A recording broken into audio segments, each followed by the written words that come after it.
Xin chào, hôm nay tôi sẽ kể về một ngày bình thường của tôi. Buổi sáng, tôi thường thức dậy lúc 7 giờ. Tôi rửa mặt, đánh răng và ăn sáng. Tôi thường ăn bánh mì, uống sữa hoặc uống cà phê. Sau đó, tôi chuẩn bị quần áo và đi ra ngoài. Ban ngày, tôi đi học hoặc đi làm. Ở trường, tôi nghe giảng, ghi chép và nói chuyện với bạn bè. Ở chỗ làm, tôi thường dùng máy tính, đọc email, viết báo cáo. Lúc nghỉ trưa, tôi ăn cơm hoặc bánh mì. Thỉnh thoảng, tôi đi ăn cùng bạn bè.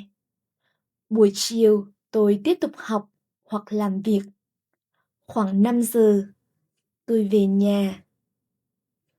Tôi thường đi siêu thị để mua rau, trái cây và một số đồ ăn. Về nhà, tôi nấu cơm và ăn tối. Buổi tối, tôi thích nghỉ ngơi. Tôi xem tivi, nghe nhạc hoặc gọi điện cho bạn bè và gia đình. Thỉnh thoảng, tôi đi dạo hoặc tập thể dục ở công viên. Những buổi tối cuối tuần, tôi sẽ đi chơi với bạn bè. Chúng tôi sẽ đi ăn ở những nhà hàng hay ở những quán cà phê. Trước khi đi ngủ, tôi đọc sách hoặc xem điện thoại một chút. Sau đó, tôi đi ngủ khoảng 11 giờ.